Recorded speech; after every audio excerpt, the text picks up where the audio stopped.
Avec nos invités, on parlait du Burkina Faso et de l'inquiétude sur l'impunité après les exactions des groupes d'autodéfense dans ce pays. On était avec nos chers amis Sami Ourosama, Prosper Agboklo et Adam Adjornou. Sami, on vous retrouve dans le développement de Adam et de Prosper tout à l'heure. On sent peut-être la main de certains acteurs. On ne va pas citer des noms, des acteurs ou bien des puissances qui seraient contre ce que le président Ibrahim Traoré et le premier ministre Apollinaire Joachim de Tiambela sont en train de faire actuellement. Alors, entre le 15 et le 22, le 15 plutôt et le 22 décembre, les communes de Lorépéni dans le sud-ouest du Burkina Faso, de Gongoussi dans le centre-nord ou encore de Koursi dans le nord ont connu des violences terribles. Tout à l'heure, j'ai donné le bilan, 21 victimes civiles, dont des enfants, c'est quand même affreux. Alors, qu'est-ce qu'il faut faire pour résoudre ce problème? Parce que c'est un inquiétant problème, Samir Ourosama.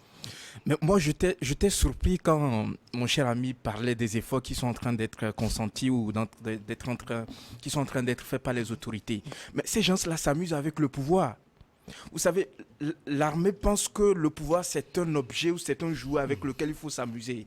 Non, on ne vient pas au pouvoir parce qu'on a la force de l'arme, parce qu'on a l'arme en main, parce qu'on forme un groupuscule de soldats qui, parce qu'on est contre une décision, parce qu'on est contre des personnes qui sont à la tête du pouvoir, on se lève un beau matin et on perpètre un coup d'État, on prend le pouvoir. On pense que c'est comme ça que l'État se gère. Mais attention, ce n'est pas une bonne on chose doit pouvoir... Mais c'est quand même les difficultés qu'on retrouve à la tête des nations. Mais vous pensez que les pays comme la France, les pays comme les États-Unis ou les pays qui sont considérés aujourd'hui comme des puissances économiques ou qui sont considérés comme des puissances armées, vous pensez qu'ils n'ont pas de difficultés dans leur pays? Ils ont également des difficultés. Est-ce qu'il faudrait qu'à chaque moment, quand un pays rencontre des difficultés, qu'un groupe de personnes, parce qu'ils sont armés, sortent de nulle part et s'emparent du pouvoir? Vous savez, ce pays-là a connu en moins de 10 ans plus de 3 coups d'État militaires. C'est inquiétant. On doit s'interroger sur cet aspect-là. De deux, la question des volontaires pour la défense de la patrie, c'est une connerie. C'est-à-dire que vous avez dans un pays... Est-ce qu'ils ont été formés? Attendez, vous avez dans un pays où l'armée a des difficultés. Ceux-là même qui ont suivi une formation adéquate, ceux-là qui maîtrisent la manipulation des armes, ceux-là qui ont des capacités techniques. C'est-à-dire que quand on parle de technicité, en termes de défense, en termes de combat, ce sont eux qui ont ça. Et vous avez en face les groupes islamistes armés, des gens sans cœur. Ils sont prêts à tirer partout. Et c'est-à-dire que c'est des gens qui n'ont pas de sentiments. Et vous mobilisez 90 000 personnes constituées de citoyens qui n'ont pas une certaine formation adéquate. Et vous les laissez comme ça aller sur le terrain. Et parmi ces 90 000 personnes, vous n'avez pas fait des enquêtes de moralité de ces personnes-là. Vous ne savez pas qui vous avez recruté. Vous jetez ces gens-là sur le terrain. C'est normal qu'on assiste à ce genre de choses. Moi, je ne vois aucunement une puissance étrangère derrière cela. Le problème africain aujourd'hui, c'est qu'on se dit que lorsqu'on n'est pas d'accord avec quelqu'un, on doit tout faire pour le dégager. Vous savez, l'armée burkinabé est en train de jouer avec la sécurité du Burkina, est en train de jouer avec la paix qui régnait dans ce pays-là. Au temps de Blaise Compaoré. Et actuellement même on sent toujours ces difficultés au sein de l'armée. Et ce que l'ONG a dit, ils n'ont pas démenti, ils n'ont rien inventé. Je vous invite à aller lire le rapport de Human Rights Watch qui a été publié en 2021. Il faisait déjà cas de cela, de ce que les forces gouvernementales et les volontaires pour la défense de la patrie étaient aussi impliqués dans les exactions. Il n'y avait pas tellement de volontaires. L'appel a été lancé tout récemment. Mais à l'époque, il n'y avait pas. Mais l'armée a collaboré avec des communautés qui se sont déjà organisées sur le terrain. Et Human Rights Watch, à tout moment, même tout dernièrement en 2022, a également sonné l'alerte sur cet aspect-là que les forces gouvernementales et les volontaires pour la défense de la patrie étaient aussi impliqués dans les exactions qu'on était en train de voir sur le territoire burkinabé. Donc pour moi aujourd'hui, cette alerte qui a été faite par cette organisation de la société civile, qui, je le rappelle, les organisations de la société civile ont pour rôle d'accompagner, d'éveiller et d'attirer l'attention des autorités en place sur un certain nombre de préoccupations, de manquements dans un pays. Ils ne sont pas là pour être d'accord avec le gouvernement. Je suis désolé. Ils ne sont pas là également pour faire la cour aux formations politiques de l'opposition ou pour avoir la même vision des choses avec les partis de l'opposition.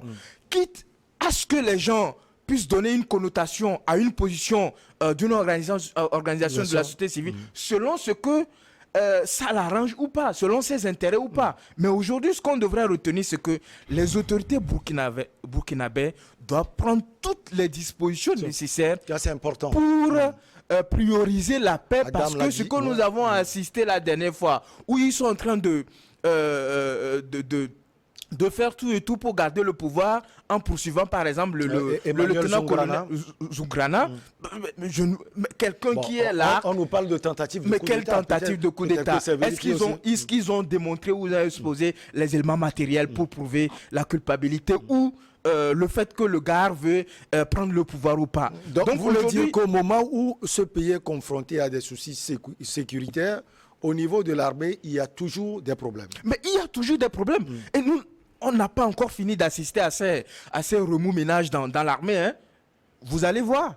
Je ne vais pas prédire l'avenir du Burkina Faso, mais l'armée aujourd'hui n'est pas stable. L'armée n'est pas... il n'y a pas de la hiérarchie. Alors qu'on sait qu'en Afrique et partout dans le monde, l'armée est caractérisée par la discipline. Aujourd'hui, dans l'armée burkinabé, il n'y a pas de la discipline. Il y a des groupes de personnes et selon que ça les arrange, à un moment donné, d'autres vont aussi tenter à prendre le pouvoir, alors que ce n'est pas ça la priorité. La priorité, c'est de mettre en œuvre pour assurer d'abord l'intégrité du territoire du Burkina Faso, ensuite la paix, parce que ces attaques des groupes islamistes terroristes ont fait plus de 1,5 million de déplacés. Et aujourd'hui, je dois le rappeler également, 40% du territoire du Burkina Faso échappe au contrôle des autorités en place.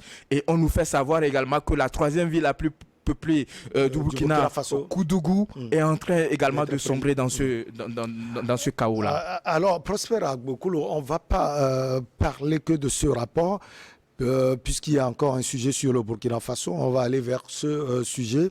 C'est presque la même chose. On va parler de l'escalade diplomatique entre la France et le Burkina Faso qui franchit un nouveau cap à Ouagadougou.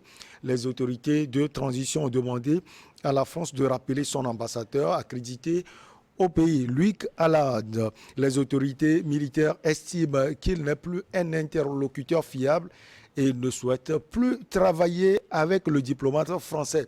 Alors Prosper, si on comprend bien, ce n'est pas la France qui est le problème du Burkina Faso, mais son ambassadeur.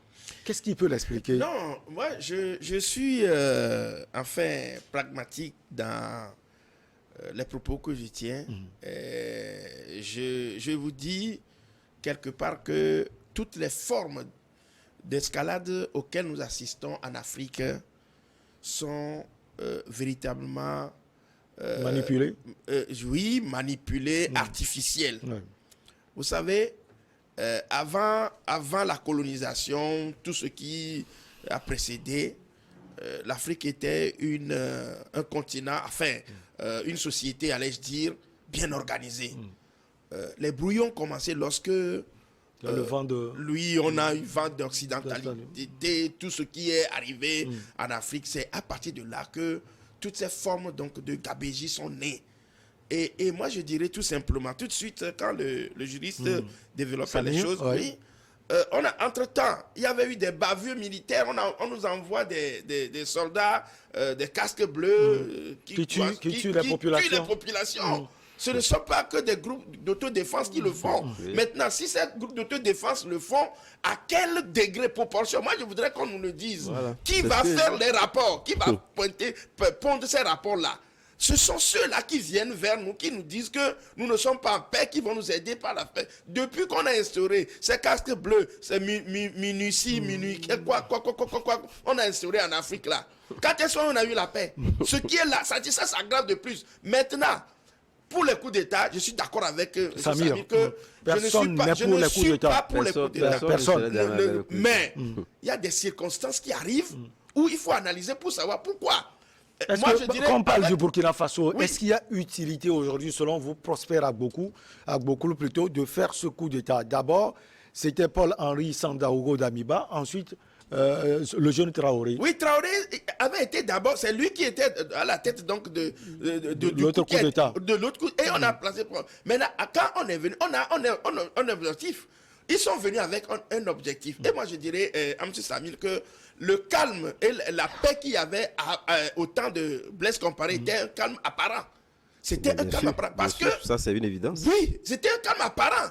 C'est-à-dire que on était devant un tombeau blanc, mais avec un intérieur pourri. Ouais. Est-ce que ce n'est pas mieux que à ce que Voilà, nous Non, avons c'est dans pas le mieux monde que ce qu'on vit. Mieux. C'est une Moi, question je dis non. de bâtir une une aujourd'hui. société. Mais à l'époque, il n'y avait pas de déplacés, il n'y avait pas de Non, morts. c'est parce que Compaoré camouflait tout ça là avec des gestes humanitaires façonnés, avec ces sociétés civiles. En déplaçant les problèmes. Et lorsqu'on les déplace sans les résoudre, quand ça s'explose, c'est ce que nous assistons aujourd'hui. Pourquoi il est parti du pouvoir? Il a été chassé par la rue. C'est parce que les gens ont trouvé. Et en ce moment, il y a les attentats au milieu de Ouagadougou, des trucs qui ont. Parce qu'il abritait les djihadistes à Ouagadougou, qu'il entretenait. Et ces gens-là, ils faisaient quoi pour maintenir la paix? Donc, le départ de Compaoré a fait que quand l'autre est arrivé, son successeur, Roch-Marc Christian Kaboré, il était aussi, comment on appelle, dans le système dans avant. le système avant. Donc, quand il a pris le pouvoir,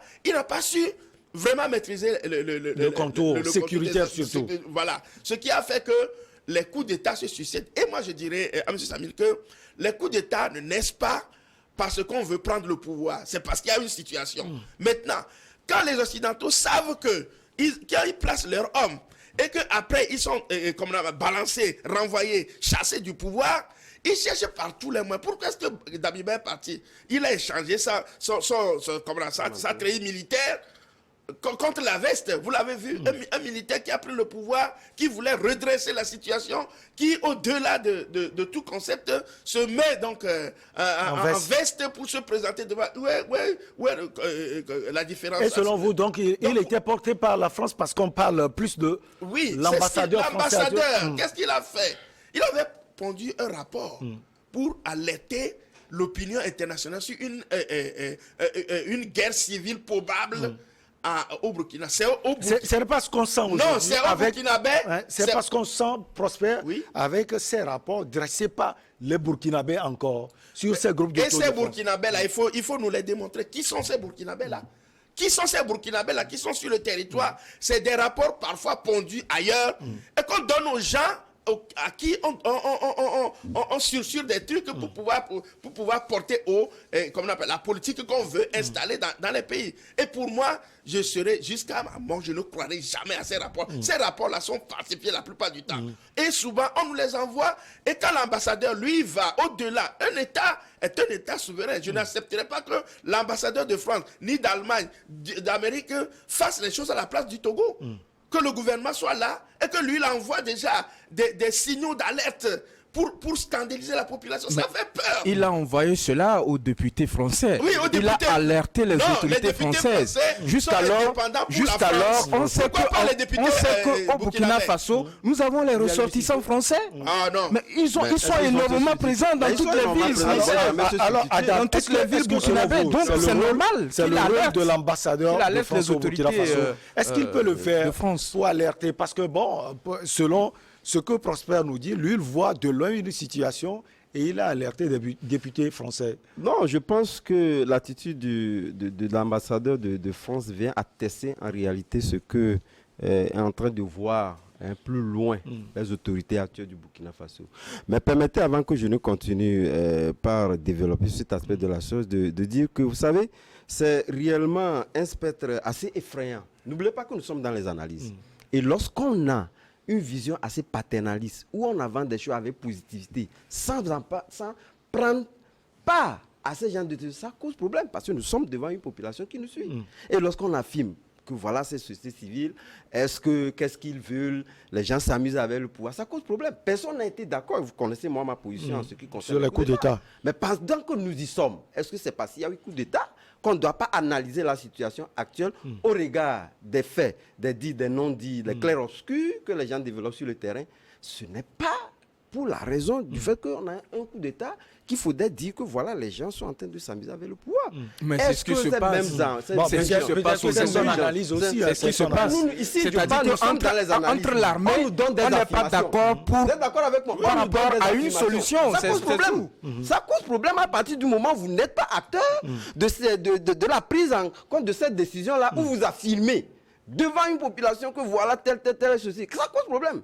Et ici, nous sommes dans les analyses en tenant compte des actes posés, en tenant compte des antécédents que nous avions eus, en faisant en sorte de voir que voilà les gens qui ont pris acte avec un coup d'État et ils reviennent. Et ça a été expliqué. Aujourd'hui, c'est vrai, si même l'attitude, moi je ne suis toujours pas d'accord du fait que on puisse avoir nos propres problèmes, même qu'on le reverse sur des puissances occidentales. Sur des puissances chaque fois. C'est une fuite en avant. Vous l'aviez dit, peut-être ces rapports aussi sont aiguillonnés par l'extérieur.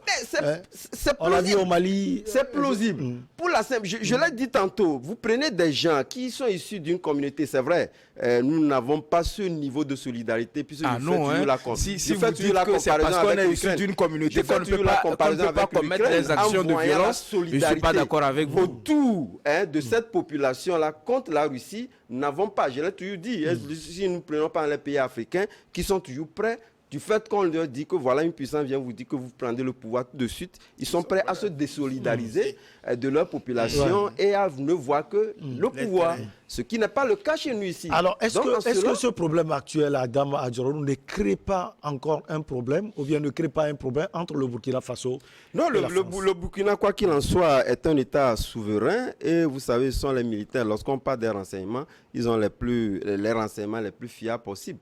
Moi, je pense que ceux qui sont vite allés en besoin en pensant du fait que le Burkina veut avoir une similitude d'action comme le Mali. Moi, je pense que c'est un peu biaisé de tenir donc. D'ailleurs, ils se sont démarqués. On parlait entre-temps de Wagner. Eux, ils ont opté pour ces groupes dont on vient de parler. Tout à fait. Donc, ils sont un État souverain. Mais on annonce aussi la présence du groupe Wagner au Burkina Faso. Il n'y a pas que la France. Il y a également d'autres puissances qui sont là. Pourquoi ces puissances ne sont pas inquiétées et que c'est l'ambassadeur de France qui est aujourd'hui inquiété? Ça voudrait dire quelque part qu'il y a des actes qui sont posés et qui aujourd'hui, même s'ils ne sont pas élucidés, il y a la diplomate des Nations Unies qui a été déclarée comme persona non grata. Donc ce n'est pas seulement la France. Il n'y a pas que l'ambassadeur français. Il n'y a pas que l'ambassadeur français. Il n'y a pas que l'ambassadeur. Il y a les Nations Unies. On se souvient de la diplomate des Nations Unies là également. Ça veut dire que le Burkina aussi cache quelque chose. Est-ce qu'on peut le dire?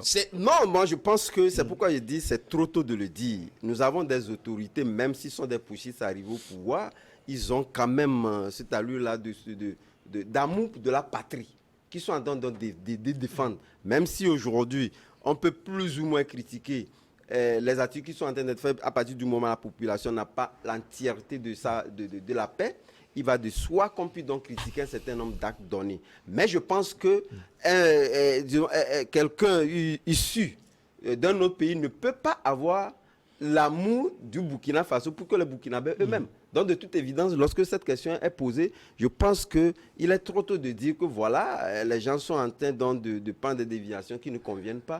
Mais attendons de voir. Mais lorsque nous prenons les analyses, je pense qu'il y a quand même des éléments qui poussent donc à cette opinion, ces actes-là qui sont posés et qu'il n'y a pas lieu de pouvoir dire que voilà, c'est un acte qui a une maladresse qui est posée, mais je pense qu'il y a quand même des motivations qui puissent donc l'expliquer. Alors, Sami Ouro-Sama, visiblement, ce sont les mêmes remontrances qui sont faites à la France, l'ingérence de ce pays dans les affaires de certains pays africains, surtout des régimes militaires au pouvoir aujourd'hui. On l'a déjà vu avec le Mali, on est arrivé à un certain sommet de ces relations. On voit le début au Burkina Faso et on est surpris peut-être de l'attitude de la France. On peut dire que c'est répétitif finalement. Mais quel est le mal de l'ambassadeur français de pouvoir alerter les autorités françaises sur une situation qui prévaut dans un pays où il y a énormément de ressortissants de son pays qui sont installés, qui participent à l'économie de ce pays, qui ont employé les Burkinabés dans les entreprises françaises qui sont installées dans ce pays. C'est parce que les gens emploient des gens qui sont contribuent au développement économique de ce pays. Tu imagines? Non, on va l'écouter. Le premier acte qui a été posé par l'ambassadeur français, la première alerte qu'il a donnée aux députés français, c'est de leur faire part de son inquiétude par rapport à une guerre civile qui pourrait se produit dans le pays. Parce qu'ils se disaient que les attaques sont devenues très fréquentes et que c'est parce qu'une partie de la population n'était pas d'accord avec les autorités en place qu'ils sont en train de faire cela pour renverser l'autorité en place. La deuxième chose, c'est qu'on a accusé la France d'être un pays qui est manipulateur, qui déstabilise le Burkina Faso, qui déstabilise la transition. Et au cours de la commémoration de la fête nationale de la France, l'ambassadeur a déclaré, entre guillemets, ceux qui critiquent la France sur les réseaux sociaux comme étant des idiots. Donc, ce qui n'a pas plu à l'autorité en place au Burkina Faso. Il faut aussi qu'on rappelle aux gens que l'armée française est présente au Burkina Faso. Ouais, bien sûr. Et cela ne date pas d'aujourd'hui. L'armée burkinabé a toujours apporté un soutien à l'armée burkinabé. L'armée française a toujours apporté un appui, non seulement logistique, en termes d'appui technique. C'est-à-dire que lorsque vous n'avez pas une indépendance de vous prendre en charge en termes de défense de votre territoire, lorsque vous n'avez pas la technicité de la manipulation des armes, lorsque vous n'avez pas des capacités nécessaires, parce que beaucoup de vos officiers se font former en France, vous comprenez? La troisième, ce qu'on reprocherait aux députés, la troisième, c'est qu'on lui reprocherait d'avoir alerté ses ressortissants qui sont dans la ville de Koudougou, c'est-à-dire à l'ambassadeur, qui sont dans la troisième ville burkinabé la plus peuplée, Koudougou, de quitter la ville. Parce c'est-à-dire que le renseignement français également... Ce sont des rapports alarmants. Mais non, ce n'est pas des rapports alarmants, c'est pour assurer la sécurité de ses ressortissants. C'est très alarmant, alerter ses ressortissants. C'est tout comme nous sommes... bizarre, hein? Attendez, c'est tout comme nous sommes au Togo.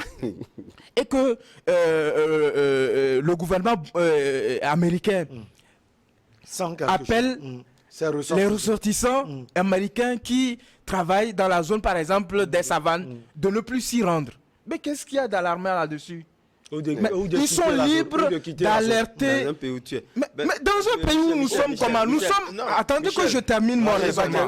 Dans un pays où nous sommes dans une coopération bilatérale. Parce qu'on considère la diplomatie dans un pays comme le territoire de ce pays. Vous êtes d'accord avec moi? Lorsque vous allez à l'ambassade américaine, vous êtes sur le territoire américain. Lorsque vous allez... Attendez. Lorsque vous allez à l'ambassade de France, vous êtes sur le territoire français. Donc, l'ambassadeur de la France non seulement doit pouvoir, par rapport aux informations dont il a à sa possession, alerter les Français par rapport à certains événements qui pourraient se produire. Donc, c'est tous ces trois éléments qu'on reprocherait aux députés français et ils ont, et aussi à l'ambassade française, il faut le rappeler, parce qu'ils ont dit qu'ils ne peuvent pas entretenir des relations de coopération avec l'ambassadeur. C'est la personne de l'ambassadeur qui fait problème. Les autorités du Burkina Faso n'ont pas exigé que la France ferme son ambassade. Non, ils ont dit qu'il faut que Paris rappelle l'ambassadeur si la personne de M. Halal et qu'on puisse le remplacer par une autre personne.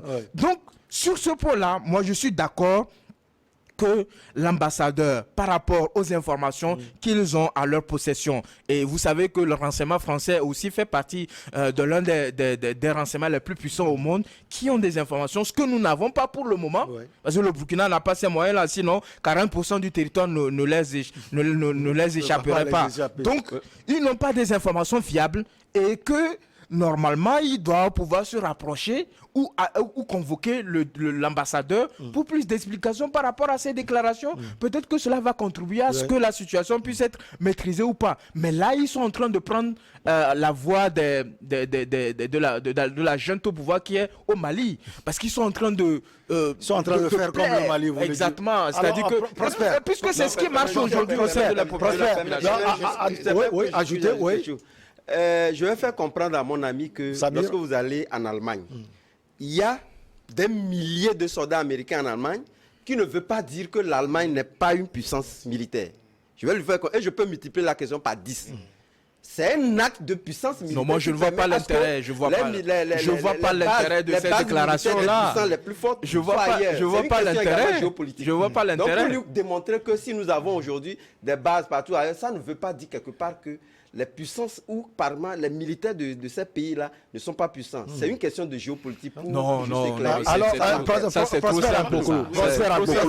Aujourd'hui, la situation n'est pas comme ce qui se passe au Mali. Je vais parler des rapports entre la France et le Mali actuel. Mais on sent véritablement que c'est un début. On sait comment ce militaire est aussi arrivé au pouvoir. On a vu la rue, on a vu les jeunes burkinabés qui sont allés casser des trucs, des choses appartenant à la France. Il a fallu que ces autorités reviennent expliquer les choses. Est-ce que ce que Samir dit, il n'a pas une partie raison? On ne sent pas la voix de ces Burkinabés, la voix déjà prise, si on peut le dire, par les Maliens. Oui, vous savez, ce que moi je voudrais dire en tout état de cause, c'est que nos grands-parents, il y a un adage qui dit qu'il faut savoir quitter les choses avant que les choses ne vous quittent. J'ai l'impression que la France ne sait pas encore que la géopolitique a changé. Il y a un changement de ton. Vous savez, ceux qui, au temps de De Gaulle, de Pompidou, de Giscard d'Estaing et autres là, gouvernaient, et la jeunesse en ce moment-là, la population africaine en ce moment-là, avait une connotation juste comment on appelle, coloniale. Vous voyez à peu près. Maintenant, même M. Samir, même qui est là-bas, est allé à la grande école. Et il maîtrise mieux maintenant les choses par rapport à nos devanciers. Aujourd'hui, les Africains veulent que les choses changent. Quand ils me parlent de... Le changement doit se faire par nous-mêmes les Africains. Le changement doit se faire. Donc c'est pourquoi... Oui, ce sont des actes qui sont en train de poser. Et la France refuse. C'est ce que Assimi Goïta a dit. Laissez-nous choisir nos partenaires. Les Burkinabés veulent choisir leurs partenaires. On ne veut pas que la France parle encore à notre place. L'ambassadeur est sur un territoire. Même si l'ambassade est construite et que l'espace appartient à la France, l'ambassade, l'ancêtre de l'ambassade, c'est la France. Au Burkina Faso. Il est quand même au Burkina Faso. Maintenant, les accords de défense qui ont été signés avec tout ce que ça cache, les Africains l'ont découvert. Le pot de rose est là. On dit maintenant. On nous a forcé la main pour signer ces accords. Oui, on nous a forcé la main. Je vous dis, on a forcé la main aux gens. Parce que les assassinats, les nombreux assassinats... Après plus de 62 ans d'indépendance, on vous force la main pour signer des accords de sécurité. Si j'accepte qu'on a commis les moi, je suis désolé, je suis désolé par rapport à cette situation. Je dis, on veut la corriger maintenant. Pourquoi la France refuse? Pourquoi la France... Maintenant, Ibrahim Traoré, quand il est revenu sur le terrain, je vous dis, qu'est-ce qui a conduit au renvoi de Damiba? C'est parce que Damiba n'avait pas voulu accorder l'importance aux objectifs amenés par... quand on dit junte. En France aussi, il y a une junte. En France aussi, De Gaulle avait constitué une junte. Alors, ça c'est de l'histoire. Si vous le permettez, on va marquer la pause pour le journal. Je vous promets, on va revenir parler encore du Burkina Faso avant de filer dans un pays aussi cher à nos chers amis scotchés, la Côte d'Ivoire.